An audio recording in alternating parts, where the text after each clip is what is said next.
Doctor Yunus আপনার 16 বছরে বিগত সরকার যত দেশটাকে নিচের দিকে দেশটাকে ভাইটিয়ে দিছে, ডাক্তার ইউনূস আপনার এই 7-8 মাসেই তার চাইতে দেশ উন্নত দিকে নিয়ে চলে গেছে। আমার কথা হলো যে ডাক্তার ইউনূস আরো 2 বছর থাক, অসুবিধা কি? কি কারণ আরো 2 বছর থাকলে কি অসুবিধা আছে নাকি? এত এত এত কে না, এত জলে কে থাকুক, দেশের উন্নতি হচ্ছে হোক।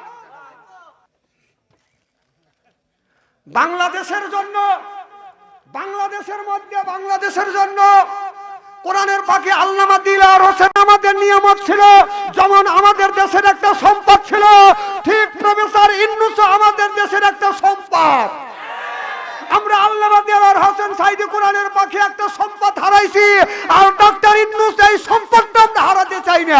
চিল্লাকন ঠিক কিনা? আপনি চালিয়ে যান, বাংলাদেশের জনগণ আপনার সাথে আছে। ভারতের দিকে চাওয়া দেখে মুসলমানদের উপরে কি রকম নির্যাতন করছে, কথা কন। মুসলমানদের ইজ্জত নষ্ট করছে, ধরে ধরে মারতেছে, হাত পা কাটিয়ে দিচ্ছে, আর বিশ্বের মুসলমান কোনো কথা বলতেছে না।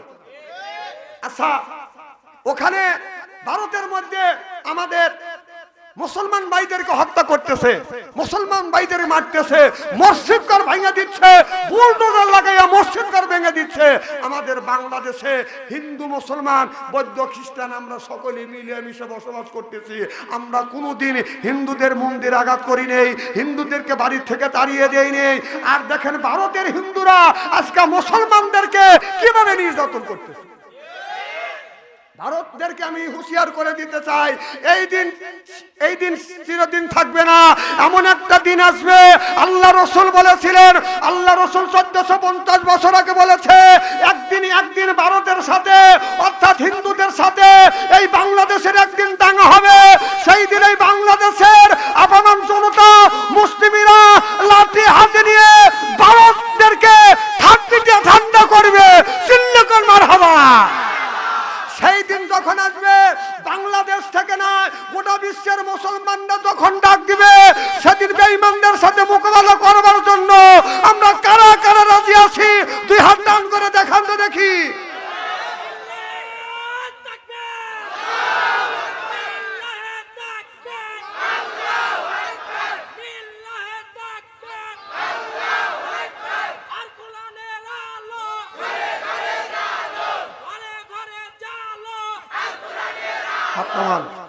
আজ আজ মুসলমানরা মার খাচ্ছে, আমাদের একটুকু মায়া লাগে না। আহা, আল্লাহ রাসূল বলেছে, এক মুসলমান মার খেলে, এক মুসলমান বিপদে বলে আর এক মুসলমান তার পাশে গিয়ে দাঁড়াবে। আর ভারতের মধ্যে মার খাচ্ছে আমাদের দেশের, আমরা সব চা দেখতেছি, কেউ প্রতিগত করতেছি না, খালি আমরা ইলেকশন দিয়ে তালে আছি। যেমন ইলেকশন দেয় না কে, কথা কন, খালি তালে আছে, ইলেকশন দেয় না কে, ইলেকশন দিলেই তো খাইতে পারে, কথা কন না কে। আমার কথা হলো যে তুমি ইলেকশন চাও, আপনার 53 বছরে কি হয়েছে ভাই? এই যে শোনেন ও ভাই, তা পারবেনি না। হ্যাঁ হ্যাঁ হ্যাঁ, দেখবো না কত তাড়াতাড়ি আসো। দেখছেন, মা বোনের 1800 টাকা দিছে না চাওয়ার পরে। আল্লাহ এই মা বোনদের দান কবুল করো, মা খাদিজার সাথে জান্নাত নসিব করো, আমিন কোন। আর একটা কথা বলবো মা বোনেরা, আচ্ছা পরে বলি নাকি কোন, চলে যান কে ভাই, জানকে আমি গোয়া ছাড়িয়ে দিছি নাকি? আচ্ছা মারহাবা কর। তো আমি কি জন্য বলতেছিলাম, হিন্দুস্তান, আল্লাহ রাসূল বলেছে হিন্দুস্তানের সাথে মুসলমানের দাঙ্গা হবে, সেই দাঙ্গায় মুসলিমরা বিজয় লাভ করবে। সুবহানাল্লাহ কর। আর রাসূলের সেই হাদিস থেকে বলতে চাই, ভারতকে আমি সাবধান করে দিতে চাই, আমরা যেমন হিন্দুদের সাথে দাঙ্গা করি না, মারামারি করি না, দ্বন্দ্ব করি না, আমরা একই সাথে মিলেমিশে বসবাস করতে চাই। আমি মোদী সরকারকে বলতে চাই, এটা তো মোদী সরকারের কান পর্যন্ত পৌঁছে দেবে, আপনারা মুসলমানের সাথে সুন্দর ব্যবহার করেন, আর যদি তাদের সাথে যদি খারাপ ব্যবহার করেন, এমন একটা সময় আসবে এই ভারত ভেঙে টুকরো টুকরো হবে একদিন। আমরা তো দ্বন্দ্ব করি না, আর সেই কথা মুসলমানরা মার খাচ্ছে, আমাদের দেশের নেতারা নেত্রীরা কোনো কথা নাই, চুপচাপ রয়েছে। তারা চিন্তা করতেছে যে ইলেকশন হয় না কেন। আমার কথা হলো যে 53 বছর ধরে বাংলাদেশ স্বাধীন হয়েছে, বাংলাদেশের যে উন্নত করা হয় নাই, আপনার ডাক্তার ইউনূস আপনার এই 7-8 মাস আসেই তার চেয়ে বেশি কাজ করছে। উনি একটা কাজ করতেছে, আকাশ চুমরি একটা কাজ যা কেউ করতে পারে নাই।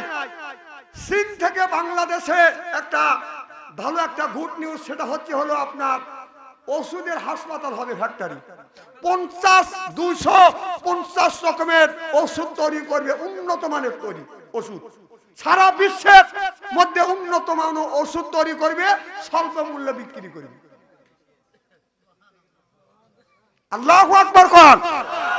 আমার কথা হলো যে ডাক্তার ইউনূস আপনার 16 বছরে বিগত সরকার যত দেশটাকে নিচের দিকে দেশটাকে ভাইটিয়ে দিছে, ডাক্তার ইউনূস আপনার এই 7-8 মাসেই তার চাইতে দেশ উন্নত দিকে নিয়ে চলে গেছে। আমার কথা হলো যে ডাক্তার ইউনূস আরো 2 বছর থাক, অসুবিধা কি? কি কারণ আরো 2 বছর থাকলে কি অসুবিধা আছে নাকি? এত এত এত কে না, এত জলে কে থাকুক, দেশের উন্নতি হচ্ছে হোক।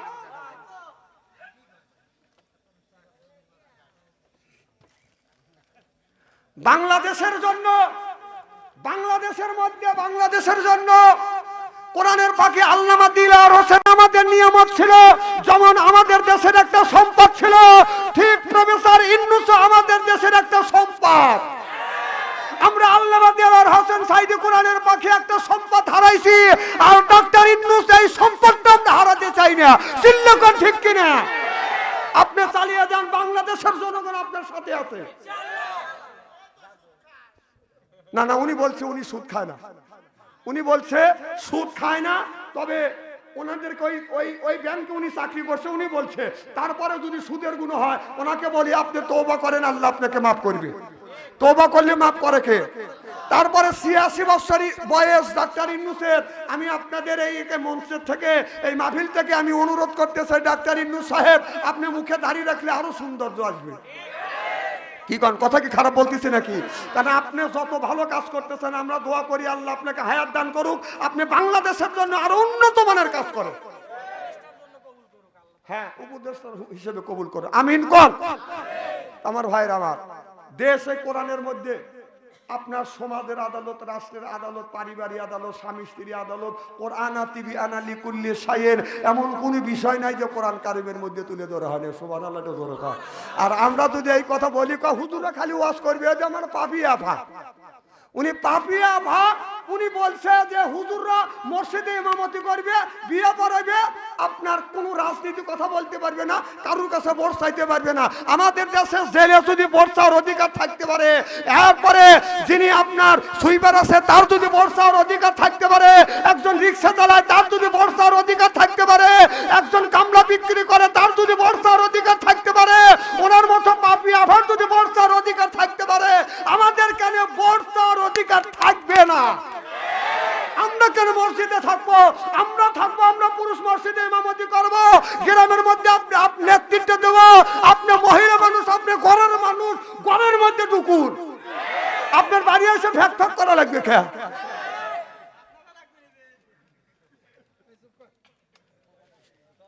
কথা কি আমি অবাস্তব বলতেছি নাকি? কোরআনে আসে না নাই? নারীদের পর্দার কথা কোরআনে আসে না নাই? আছে। আপনি পর্দার মা, পর্দার মধ্যে থাকেন, আপনারা মা জাতি, আপনাদের সম্মান করি। আপনাদের পেটের থেকে আল্লাহর ওলি জন্ম নিচ্ছে, হাফেজকারী মাওলানা মুফতি জন্ম নিচ্ছে, এমনকি মা জাতির গর্ভের থেকে দুনিয়া যতগুলো নবী রাসূল আসছে, প্রত্যেকটা নবী রাসূল আপনার মা বাবার মার পেটের থেকে জন্ম নিচ্ছে। সুবহানাল্লাহ। আপনি মা জাতি, আপনাকে সম্মান করুন, সম্মান করি, এখনো করব, ভবিষ্যতে এখনো করি, ভবিষ্যতে করব। আপনার ঘরের জিনিস ঘরে যান, আপনি বাইরে এসে আপনার রাজনীতি করা লাগবে না, আপনার ফতোয়া দেওয়া লাগবে না, আপনি মুফতি মুবাশশির না, আমাদের উপদেশ দিবেন, আপনি আমাদের উপদেশ শুনবেন, আমাদের উপদেশ না, কোরআনের উপদেশ শুনতে হবে। কথা কোন? সবার যদি অধিকার থাকে, উনি ফতোয়া দিছে, আমাদের অধিকার নেই। ইমাম মানে কি? নেতা। সুবহানাল্লাহ। আমার ভাইয়ের আমার খুব খারাপ লাগতেছে মনে হয়। আচ্ছা, এইভাবে যদি ঘন্টা দেড়েক আলোচনা করি, শোনার জন্য রাজি আছেন তো? আচ্ছা হাত তুলে দেখান তো দেখি, রাগ করবেন কারা কারা? না বুঝছি আপনাদের মন মানসিকতা খুব ভালো আছে। যারা হাত তুলছেন হুজুর তুলছে তাই মোহাব্বতে তুলছেন, আর যারা তোলেন নাই বুঝে তোলেন নাই, অতএব দুই দলই ঠিক আছে। লা ইলাহা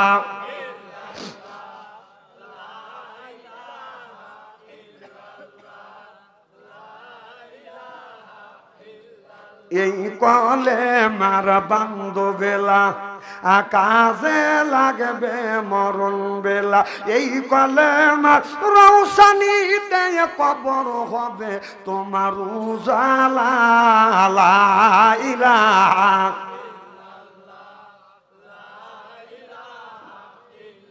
বাস। আপনাদের জিকির করতে কষ্ট হচ্ছে, আর আমরা কথা বলি টাকা পয়সা দেন, জিকির আপনাদের করা লাগবে, আমরা জিকির করি। আমার ভাইরা আমার, আবু হুরায়রা রাদিয়াল্লাহু তাআলা আনহু আল্লাহর রাসূলের কাছে এসে বলে, ইয়া রাসূলুল্লাহ, ইয়া হাবিবাল্লাহ, আমার মা আমাকে মারছে। আল্লাহর নবী বলে, আবু হুরায়রা, তোমার মা মারছে তাতে আমি কি করব? তোমার মা মারছে তাতে আমার কিছু করণীয় নাই। আবু হুরায়রা বলে, ইয়া রাসূলুল্লাহ, এ লাল গেঞ্জি এলা ভাই একবারই চলে যাচ্ছেন, আসবেন না? প্রধান মানুষ তো যাবি তো, মারহাবা কর, জোরে কর মারহাবা। আবু হুরায়রা বলে, ইয়া রাসূলুল্লাহ, ইয়া হাবিবাল্লাহ, এই জন্য আমি বলি নাই আমার মা মারছে, একটু আমার মার জন্য দোয়া করুন, আল্লাহ যেন আমার মাকে হেদায়েত নসিব করে। মাইয়াহদিয়াল্লাহু ফালা মুদিল্লা লাহু ওয়া মাইয়াহদিলিহু ফালা হাদিয়া লাহু। আল্লাহ যারা হেদায়েত করে মানুষ তারে গোমরা বানাইতে পারে না, আল্লাহ তারে গোমরা বানায়। আমার মতো মৌলবী বাচ্চা আন্তরিকে বাইতে খাওয়ালে হেদায়েত নসিব হবে না, হেদায়েতের মালিক কে? বলে নবী গো, আমি জানি আপনি যদি আমার মার জন্য যদি হাত তোলেন, হেদায়েতের জন্য যদি দোয়া করেন, আমার বিশ্বাস আল্লাহ আমার মাকে হেদায়েত নসিব করবে। আমার নবী অমনি হাত তুলে বলে, আল্লাহুম্মা ইহদিমা আবু হুরায়রা। এই বলে নবী দোয়া করতেছে, আবু হুরায়রা দৌড় চড়াইছে, নবীর সাহাবীরা হাত ধরে টান দিছে, জামা পরে দৌড়ছে, আবু হুরায়রা তুমি কই যাও? এবার আবু হুরায়রা বলে, ও নবীর সাহাবীরা, আমার জামা ধরো না, আমাকে যাইতে দাও। আমার নবী আমার মার হেদায়েতের জন্য দোয়া করছে। আমি দেখি বাড়িতে যা দেখবো নবীর দোয়া আগে পৌঁছেছে না, আমি আগে যা পৌঁছিব। বাদান দৌড়া যা দেখে আবু হুরায়রার মা বাদান গোসল দিয়ে বাদান রেডি হয়ে গেছে, মাথার চুলের থেকে পানির ফোঁটা কোনি টাস টাস করে পড়ছে, সুন্দর করে পোশাক পরিয়া আবু হুরায়রাকে বলতেছে, বেটা আবু হুরায়রা, তুমি আমাকে নিয়ে যাও সেই বিশ্ব নবীর দরবারে। আবু হুরায়রা আল্লাহর কাছে হাত তুলে বলে, আলহামদুলিল্লাহ, আল্লাহ আমার আগে আমারও নবীর দোয়া বাড়িতে পৌঁছে গেছে। চিল্লাখন আল্লাহু আকবার। আমার ভাইরা, আমার দোয়ায় কাজ হয় কি হয় না? আমার ভাইরা আমার, এই জন্য মানুষের সাথে জোর ব্যবহার করবেন না, মুরব্বীদের সাথে সুন্দর ব্যবহার করবেন। কারণ মুরব্বীদের একটা দোয়া আছে, অনেক ছেলেরা মা বাবার সাথে অসৎ ব্যবহার করে। আল্লাহ বলে, ওকদা রব্বুকা, হে বান্দা আমার দাসত্ব করো, আল্লাহ তা'বুদু আমার গোলামি করো, ইল্লা ইয়াহু আমার বন্দেগী করো, ওয়াবিল ওয়ালিদাইনি ইহসানা। আল্লাহ বলে, বান্দা আমার দাসত্ব আমার গোলামি করবার পরে তোমরা তোমার নিজ নিজ পিতা মাতার খেদমত করবে। কথা কার? আদমা হইছে বুড়ি, গান যাইতে আমার গুড়ি, বাবা হলো বুড়া, পিঠের উপর ধরে ধরে বুড়ো, শ্বশুর হচ্ছে আব্বা জান, শ্বশুর শাশুড়ি হচ্ছে আম্মা জান, বিয়ে করছে পিয়েরা জান, ওরাই সব জানের জান, পরাণের পরাণ। আর মার কথা লাগে না ভালো, শাশুড়ি কথা মিষ্টি, বাবা কথা নিমতিতে, শ্বশুরের কথা চিনি, বাবার কথা নিমতিতে, শ্বশুরের কথা চিনি। বাবা যদি কিছু বলে, ছেলে বলে, আব্বা তোমার জ্ঞান নাই, তুমি বুড়ো মানুষ, চুপ থাকো। আছে না নাই? মানুষের চার সালে যা গল্প করে, আমার শ্বশুর একটা মানুষ, এইরকম মানুষ 10 গ্রামের মধ্যে নাই। তোর শ্বশুর মানুষ, তোর বাপ কি জানোয়ার? কথা কর, কথা কর। নিজের বাবার দুধনাম করে, শ্বশুর শাশুড়ি প্রশংসা করে, এরকম বলদ মার্কা ছেলে আছে না নাই? একদিন ওয়াজ করতেছি, একটা ছেলে বলতেছে, হুজুর আমার মা একটা মুরগি জব করে আমার 4 ভাই 4 বোনে খাওয়াইছে, এরপরে মা বাবাও জল খাইছে। আর আমার শাশুড়ি একটা মুরগি জব করে একটাই আমাকে খাওয়াইছে। তাহলে খেদমত মার করব না শ্বশুর শাশুড়ি করব? আচ্ছা আপনারা জ্ঞানী গুণী মানুষ, আমার পাবনার আটগড়িয়া ভাইরা, আচ্ছা বলুন, যে শাশুড়ি একটা মুরগি জব করে আমাকে একটাই খাওয়ায়, আর সে মা একটা মুরগি জব করে 4 ভাই বোনে খাওয়ায়, 8 জন আর মা বাবা এই 2 জন, এলো 10 জন। আচ্ছা তাহলে কাকে বেশি ভালোবাসবো, শ্বশুর শাশুড়ি না মা বাবা? কথা হিসেব করে কয় মা এক মুরগি খায় 10 জন আর শাশুড়ি খায় 1 জনের, কাক ভালোবাসা নেই এখন কও? আর মুখে কথা নেই না, তাই কি করি আমরা? আহা কপাল পোড়া মানুষ রে, আহা কপাল পোড়া মানুষ রে। তাম পৃথিবীর শাশুড়ি আর শ্বশুর মিলে যদি দোয়া করে, আপনার মা অথবা আপনার আব্বা যদি দোয়া করে, কার দোয়া কবুল করি? যেরকম মা বাবা কথা বলবে যে আল্লাহ আমার ছেলেকে দেখিস, বলাও শেষ, এ কথা আল্লাহর আরশে আজিমে পৌঁছাও শেষ। আর শ্বশুর শাশুড়ি জীবন বড় যদি ফ্যাক ফ্যাক করে কান্দেও যদি দোয়া করে, কবুল হইতেও পারে নাও পারে। কথা কর না কে? এই যে শ্বশুর শাশুড়ি কথা বলতেছে, ওই যে ছেলে চলে যেতেছে। হ্যাঁ রে বিয়ে খালি তুমি তো করছো না? না না বিয়ে করে নাই, তাহলে রাতে ওই যে কইছে যে আজকে সবাই যাবো না, রাত 12টার আগে 12টার সময় তুমি মিস কল দিয়ে, ঠিক 12টার সময় মিস কল দিছে, ওর তার সাথে দেখা করবে গেছে। না না ভালোবাসাকে তুমি একাই করছো না, আরো ভালোবাসার লোক আছে, আছে। আরে এই ফোন আসে দেশটাকে জাহান্নামের দ্বার প্রান্তে নিয়ে গেছে। এই ছেলেরা মোবাইলে প্রেম করতে করতে প্রেমের সেঞ্চুরি করছে। কথা কর না কে? আমার ভাইয়ের আমার ওই দিকে বাজান যেতে চাই না, আমলে নিয়ে আসতে খুব খারাপ লাগতেছে নাকি? দেখেন আল্লাহ বলে ওয়াকাদা রাব্বুকা, হে বান্দা আমার দাসত্ব করে। এই জায়গায় আয়াতটা আমি রেখে গেলাম, পুনরায় বাদান আসতেছে। এই জায়গায় আল্লাহ বলতেছে, ও দুনিয়ার মানুষেরা নামাজ যেমন আল্লাহ ফরজ করে দিয়েছে, রমজান মাসে রোজা ফরজ, নারীদের পর্দা করাও তাও কি খালি ফরজ? সুবহানাল্লাহ জোরে কর। আজকে যখন ভাইয়ের যখন সাত বানাতে যায়, ভাইয়ের সাতের হাতা হলো বাদান ফুল, বাবির যখন ব্লাউজ বানাতে যায় ব্লাউজের হাতা হলো হাফ। ভাইয়ের হলো উচিত ছিল বাবির ব্লাউজ বানাবো সেইটা থাকবে হাতা থাকবে ফুল, ভাইয়ের থাকবে হাফ, কিন্তু উল্টো হয়ে গেছে। ভাইয়ের সাতের হাতা হলো বাদান ফুল, ভাইয়ের বাবির ব্লাউজের হাতা হলো বাদান হাফ। ভাই যখন সাজ বানাতে যায় জুলটা থাকে কোমরের নিচে, বাবির যখন ব্লাউজ বানায় জুলটা থাকে বাদান লাবির পেটের উপরে। কারণ ভাই ফুল সাপ দিয়ে পেটটা কি জন্য দেখে রাখছে, পেটের মধ্যে কি? আমি এইটা হিসাব নিকাশ করে দেখলাম, ভাইয়ের পেটের আপনার জুল রাখছে কোমরের নিচ পর্যন্ত, কারণ ভাইয়ের পেটের মধ্যে আছে বাজার নারী আর বুড়ি পায়খানা প্রসাব। আর বাবির পেটের মধ্যে কি আছে? সেই ভাইয়ের পেটের মধ্যে নারী বুড়ি পায়খানা পেশাব আছে, এইটা রাখে বাজান ঢাকা।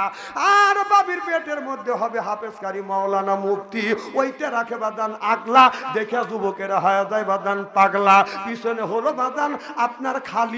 আমি হিসাব করে দেখলাম ওই মেয়েটা হলো অরিজিনাল শয়তানের শালি। সামনে এখান থেকে এই পর্যন্ত ফাঁকা। এবার বলে যুবকেরা তোরা আস্তে আস্তে তাকা, চশমা ঝুলে চুলে কথা বলে ভুল, চোখে চোখ রেখে যাও ওই দিয়ে কুত্তর ছাও।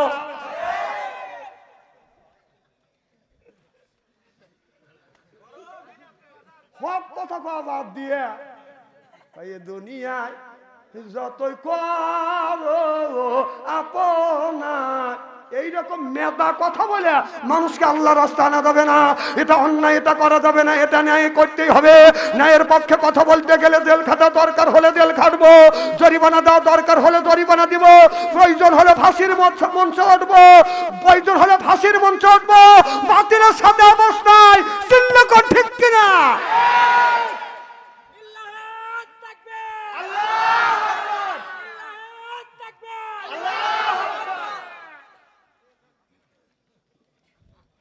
ওয়াজ করিয়া জুত পাইলাম না, রাস্তার থেকে যুবকদের নামাতে পারলাম না, তাহলে কি ওয়াজ করতেছি? হ্যাঁ ওই চলে যেতে, হ্যাঁ যাও যাও, তোমার প্রেমিকরা তোমাদের খবর দিচ্ছে। সি সি আল্লাহ রসুল আজকে ওয়াজ করতে যদি দেরি হয় আপনারা শোনার জন্য রাজি আছেন তো ইনশাআল্লাহ? এই যে দেখেন, আগে জামানায় প্রেম ভালোবাসা ছিল মোবাইলে না, চিঠির মাধ্যমে। কথা কন ঠিক? তারপরে মাঝে মধ্যে পড়ছে ধরা পড়ছে না, একটা চিঠি লিখছে মেয়েটা অথবা ছেলেটা মেয়ের কাছে চিঠি লিখছে, তুমি কেন এলে না, দেখলে কথা কম না, ইতি আমি তোমার পিটি, কতদিন ধরে দেখা হয় না, কথাও হয় না। এই চিঠিটা রোজিনের কাছে সকিনের কাছে বাদান দিছে, 50 টাকা দিলাম আমার পানো বন্ধুর কাছে দিবি। এই চিঠিটা 50 টাকা নবেদা বাদান সকিনের কাছে দিছে। এবার সকিনের চিঠিটা এইরকম করে পড়তেছে, হারে কি সুন্দর তোমার ঠোঁটটা, কি সুন্দর তোমার নাকটা, কি সুন্দর তোমার আপনার চোখটা, টানা টানা চোখ, তুমি কেন এলে না, দেখতে কথা কম না, ইতি আমি তোমার পিঠো কে জানি আসতেছে, আসসালামু আলাইকুম। কারণ এই চিঠি যদি কেউ দেখে ইজ্জত যাবে, জাত যাবে, ধরা পড়লে বাদান আপনার অনেক ধরনের বাদান অপমানিত হতে হবে। ও বাদান আগে বাদান চিঠির মাধ্যমে বাদান ভালোবাসা করছে, আর এখন মেয়েটার বাড়ি কোথা বাদান জানা নাই, মোবাইলের মাধ্যমে বাদান আপনার চিঠি লিখতেছে, ওই মেয়েটার নাম লিখতেছে অথবা বয়স দিয়ে আপনার মেসেঞ্জারের মধ্যে বাদান বলতেছে, আমি তোমাকে ছাড়া আমার ভালো লাগে না, আই লাভ ইউ, এই লেখে বাদান ধাক্কা মারছে। আপনার 500 কিলোমিটার ফাঁকে মেয়েটা ঘরের মধ্যে রয়েছে, ক্রিং করে উঠছে।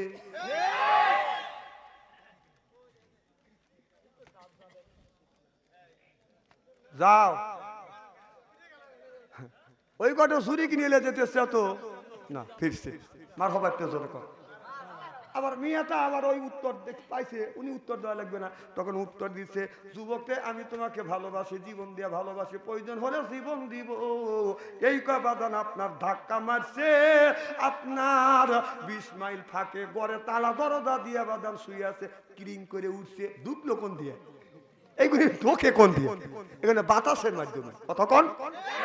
আহা, প্রেম করতে করতে প্রেমের সেঞ্চুরি করছে। আবার বাংলাদেশে দেখছি, বাংলাদেশের আমি রিসার্চ গবেষণা করে দেখছি, বাংলাদেশের 90% যুবক যুবতী প্রেমের মধ্যে লিপ্ত আছে। আর যারা বিবাহিত আছে, বিবাহিত মেয়ে আর বিবাহিত পুরুষ, 40% মানুষ পরকীয়া প্রেমে পড়ছে। পরকীয়া প্রেমে পড়ো না, নিজের জীবনটাকে সাড়ে সর্বনাশ করো না। আহা, পরকীয়ার হত্যা এত ঘটনা ঘটছে দেখেন। 3 ছেলের মা, 2 ছেলের মা নিজের ছেলেকে রাখে ওই ছেলেকে এতিম বানাইয়া অন্য যুবকের হাত ধরে চলে যাচ্ছে। কথা কন না কে? আমার কথা হলো যে শোনো, নিজের বউ দিয়ে যে পরকীয়া প্রেম করতেছে, ওই আর মানে হলো পরের গাড়ি চালাতে আরাম লাগে নাকি? আরে পরের গাড়ি চালাবে যায় না, চালাতে যদি হয় নিজের গাড়ি চালাও। পরের গাড়ি চালাতে গেলে অ্যাক্সিডেন্ট হবে, অর্থাৎ ধরা পড়বে, জরিমানা দিবে, যুদ্ধের বাড়ি খাওয়া লাগবে, মানুষ সমাজে মুখ দেখাতে পারবে না। পরের গাড়ি অত চালাবে যাও না, তুমি পরেরটা চালাবে গেলে তোমারটা বসে আর একজন চালাইবে। আমার কথা কি বুঝতেছেন নাকি? না হক কথা বলি, এই জন্য বাপ সন্তানি ভালো না।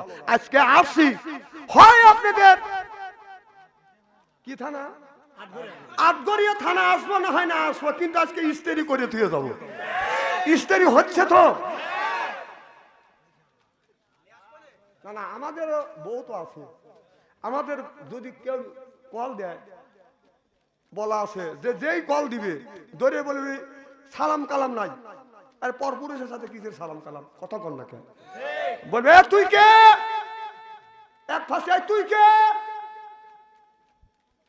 ও যেই কবে তুই কে, ওর কাপড় চোপড় শেষ হবে, কেটে দিবি।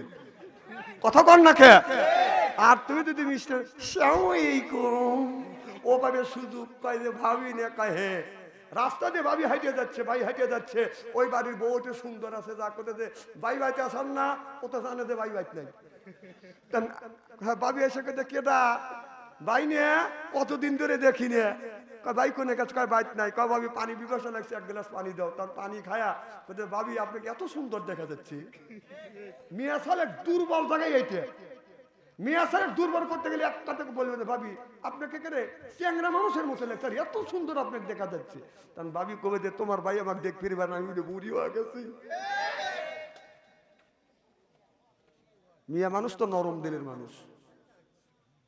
আমার ভাইয়ের, আমার মুসলমান ভাইয়ের, আল্লাহর হাবিবের উম্মতেরা ভালো করে লক্ষ্য করে শুনুন, আমলে নিয়তে বাদান শুনতে হবে। আমি বলতেছিলাম মা বাবার সাথে বাদান সুন্দর ব্যবহার করবেন, কোনোদিন মার মনে বাদান কষ্ট দিবেন না। তিন বন্ধু বুখারী শরীফের হাদিস, তিন বন্ধু বাদান বেড়াইতে গেছে। ও বাদান বেড়াইতে বেড়াইতে একটা বাদান পাহাড়ের গুহার মধ্যে বাদান ঢুকছে। বেড়াইতে বেড়াইতে গুহার মধ্যে যখন ঢুকছে, গুহার উপর থেকে বিরাট বলো বিশাল বলো পাথর আসিয়া বাদান গুহার মুখটা বাদান বন্ধ হয়ে গেছে। তিনজন বন্ধু দৌড়া আসে, দেখে যেই সুরুঙের মধ্যে বাদান ঢুকছে বিশাল বড় পাথর এসে মুক্ত বাদান বন্ধ হয়ে গেছে। তিনজন বন্ধু যায় এইরকম করে বাদান ধাক্কা মারে, কিন্তু বাদান ওই পাথরটা বাদান লড়ে না। তিন বন্ধু পেরেশান হইয়া চিন্তা করতেছে, আল্লাহ শত শত মাইল দূরে চলে আসছি, আর জীবনে মায়ের মুখ কোনোদিন দেখবো না। কেউ বলে আল্লাহ জীবনে আর বিবি বাল বাচ্চার মুখ দেখবো না, কুয়ার মধ্যে মরে যাবো, জানাজার নামাজ হবে না, মা বাবার সাথে কোনোদিন দেখা হবে না। যারা আয়নাঘরে ছিল, আমি তো দেখিনি আয়নাঘর, যারা আয়নাঘর থেকে বের হয়ে যখন সাক্ষাৎকার দিল, তারা বলছে যে আয়নাঘর এত কষ্টের ঘর, আর জীবনে মুখা মা বাবার সাথে দেখা হবে না। তারা এইভাবে আফসোস করছে। ঠিক গুহার মধ্যে যখন ওই তিনটে যুবক চলে গেছে, আর গুহার থেকে বের হওয়ার কোন রকমের রাস্তা নাই। একটা যুবক সিজদা দিয়ে কান্দে আর বলে, আল্লাহ আমার আর জীবনে মা বাবার মুখ কোনোদিন দেখবো না, গুহার মধ্যে আমাদের জীবন চলে যাবে, আমাদের জানাজার নামাজ হবে না, আমরা মরে যাব, লাশ পর্যন্ত মা বাবা বিবি বাল বাচ্চা পাবে না। এই ছেলেটা সিজদা দিয়ে কান্দে আর বলে, আল্লাহ আমার জীবনে যদি কোনোদিন ভালো কাজ করিয়া থাকে, আয় আল্লাহ যদি কোনোদিন ভালো কাজ করে থাকি, এই ভালো কাজের বিনিময়ে আল্লাহ এই গুহা থেকে তুমি আমাদের হেফাজত করো। চিল্লা কোন আল্লাহু আকবার। একটা যুবক মনে মনে বলতেছে, আল্লাহ আমার বাড়ি একটা রাখাল ছিল, এই রাখালটা কিছুদিন আমার বাড়ি চাকরি করবার পরে আমার কাছে কিছু টাকা পাইতো।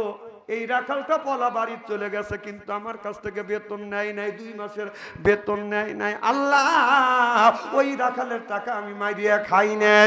এই রাখালের 2 মাস 3 মাসের টাকা দিয়ে আমি একটা ছাগল কিনছিলাম, বকটি কিনছিলাম।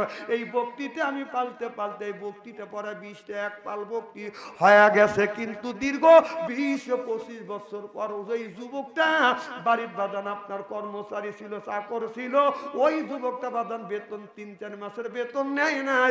যুবকটা বাদান বেতন ফেলে রেখে বাদান চলে গেছে। 20-25 বছর এসে বলে, মালিক রে আমি আপনার বাড়ি 3-4 মাস আমি চাকরি করছি, আপনার বেতন নেই না, এই বেতনটা তুমি আমাকে দিবে কিনে? এবার মালিক বলতেছে, বাবা তুমি আমার কাছে আসো, তোমার যে বেতনের টাকা, এই টাকা দিয়ে আমি একটা বকরি কিনছি, এই একটা বকরির থেকে বকরির পাল হয়ে গেছে, বাবা এই বকরি গুনি আমার না, পাল ধরে তুমি বকরি নিয়ে যাও। আল্লাহু আকবার। যুবক সিজদা দিয়ে কান্দে, আল্লাহ আমার মনে হয় এইটা ভালো কাজ করেছি, এই কাজটা যদি তোমার পছন্দ হয় আল্লাহ, এই কাজের বিনিময় হলেও তুমি আমাকে এখান থেকে হেফাজত করো। বাজার মোনাজাত কমপ্লিট করে টাকা দেখে পাথরটা বাদান একটু সরিয়ে গেছে। সুবহানাল্লাহ, সুবহানাল্লাহ। এখন ওই পাথরের ভিতরে বাদান একটু হাত যায়, দাঁড়ানোর কোনো ক্যাপাসিটি নাই। এই ছেলেটা আর এক বন্ধুকে বলতেছে, বন্ধুরে তুমি একটা কাজ করো, তোমার জীবনে যদি কোনো ভালো কাজ করে থাকো, এই কাজের ওসিলে ধরে আল্লাহর কাছে মাফ চাও, আল্লাহ পাথর সরা দিবে। আর এক বন্ধু সিজদা দিয়ে কান্দে, আল্লাহ আমার একটা চাচাতো বোন ছিল, আমি দোকানদার ছিলাম, দোকানদারি করতাম, আমার চাচাতো বোন আমার কাছে সদাই খাইতে খাইতে আপনার 500 টাকা পর্যন্ত বাকি করছে। একদিন ওই যুবকটা ওই চাচাতো বোনকে বলতেছে, এত টাকা বাকি বাকি করছিস, এই টাকা তুই কোথা দিবি? অমনি হাত মেরে ধরছে আর বলছে আজকে টাকা দিয়ে দিতে হবে, নইলে টাকা শোধ করবো। কয় কি করে শোধ করবো? কয় তুই ইজ্জত দিবি, ইজ্জতের বিনিময়ে আমি টাকা শোধ করে দিব। তুমি যদি একদিন ইজ্জত দাও বিনিময়ে 500 টাকা আমি নিব না। এবার মেয়েটা বলে বাইরে টাকা দেওয়ার মতো কোনো আমার সমর্থ নাই। হাত ধরে বাদান টানে নিয়ে গেছে। জিনা করবার জন্য যুবকটা যখন উপনীত হয়েছে, এই মেয়েটা চোখের পানি ফেলে ফেলে কান্দে। ভাই রে, তুই শাস্তু ভাই 500 টাকা তুই আমার কাছে পাবি, বিনিময় তুমি আমার ইজ্জত নিবে, তুমি আমার ইজ্জত নিবে, তাতে আমার কোনো দুঃখ নাই। ও ভাই জানে একটা কথা শুনে রাখো, একটা নারীর জীবনে সবচাইতে বড় সম্পদ হলো সতীত্ব সম্পদ। একটা পুরুষের জীবনে সবচাইতে বড় সম্পদ হলো সতীত্ব সম্পদ। টাকা হারা গেলে টাকা পাওয়া যায়, দলিল হারা গেলে দলিল পাওয়া যাবে, সার্টিফিকেট হারিয়ে গেলে বাদান সার্টিফিকেট পাওয়া যাবে। কোন পুরুষ আর কোন যুবক যুবতী বাদান চরিত্র নামে সার্টিফিকেট যদি বাদান হারিয়ে ফেলে, জীবন ভরা কান্দাও কোনদিন চরিত্র নামে সার্টিফিকেট ফেরত পাবে না। সিল্লাকন ঠিক কিনে?